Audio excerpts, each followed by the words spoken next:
নিহত আমাদের হিসাব অনুযায়ী এখন পর্যন্ত 19 আর আহত 50-এর উপরে হবে মনে হয়। ক্র্যাশ ল্যান্ডিং যখন হয় তখন স্কুল ছুটি হয়ে গিয়েছিল এবং ওই সময় যে জায়গায় টিচার্স রুমের সাথে যে ল্যান্ডিংটা হয় আঘাত করে ওই জায়গায় বাচ্চা কাচ্চারা জড়ো হয়েছিল এবং তাদের সাথে হয়তো কিছু অভিভাবকও ছিল। আমরা fire service and civil defence crash landing হয়েছে আনুমানিক 1টার দিকে, 1:08-এর মধ্যে আমরা খবর পাই এবং আমাদের 1:22-এর মধ্যে দ্রুত আমাদের এখানে ইউনিট পৌঁছে যায় এবং উদ্ধার কার্যক্রম শুরু করে। আমাদের মোট 9টা ইউনিট এখানে কার্যক্রম করেছে। বর্তমানে আগুন সম্পূর্ণ নির্বাপন অবস্থায় আছে এবং আমরা উদ্ধার কার্যক্রম চালাচ্ছি।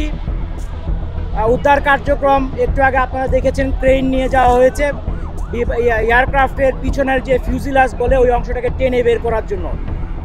ওটা বের করার পর ফাইনালি সার্চ করলে আর কোনো ডেড বডি আছে কিনা সেটা আমরা জানতে পারবো। এখন পর্যন্ত আমাদের 6টা অ্যাম্বুলেন্স ছাড়াও আশেপাশে অনেক অ্যাম্বুলেন্স ব্যবহৃত হয়েছে এবং ঢাকার বিশেষ করে সিএমএইচ ঢাকা মেডিকেল কলেজের বার্ন ইউনিট এবং বাংলাদেশ মেডিকেলেও অনেককে আহত অবস্থায় নিয়ে যাওয়া হয়েছে বিভিন্নভাবে। আমাদের হিসাব অনুযায়ী এখন পর্যন্ত আমরা 19 জনের ডেড বডি উদ্ধার করেছি এবং তারা বিভিন্ন হাসপাতালে আছে। এগুলি হিসাবটা চলমান আছে যেহেতু দ্রুত উদ্ধার করে পাঠানো হয়েছে। এখানে সেনাবাহিনী এবং আমাদের ফায়ার সার্ভিস এবং অন্যান্য পুলিশ সবাই মিলে আমাদের সহযোগিতা করেছে এবং র্যাবও এখানে উপস্থিত ছিল। আমাদের উদ্ধার কাজ চলমান আছে এবং আশা করছি এটা খুব শীঘ্রই শেষ হয়ে যাবে, হলে আমরা টোটাল ক্ষয়ক্ষতির ফিগারটা আপনাদেরকে বলতে পারবো। নিহত আমাদের হিসাব অনুযায়ী এখন পর্যন্ত 19 আর আহত বাংলাদেশ মেডিকেল এবং ঢাকা বার্ন ইউনিটে এবং অন্য জায়গায়ও থাকতে পারে, আমরা খোঁজখবর করছি। এটা 50-এর উপরে হবে মনে হয়। নিহতের সংখ্যা 19, 50-এর উপরে হবে। এটা ফাইনাল ফিগারটা আমরা যখন চূড়ান্তভাবে বিভিন্ন জায়গায় আমরা খোঁজখবর করছি তখন আমরা এটা বলতে পারবো। আমাদের এখানে আমাদের মাননীয় উপদেষ্টা মহোদয় স্বরাষ্ট্র মন্ত্রণালয় উনি এসেছিলেন, উনি দেখে গিয়েছেন।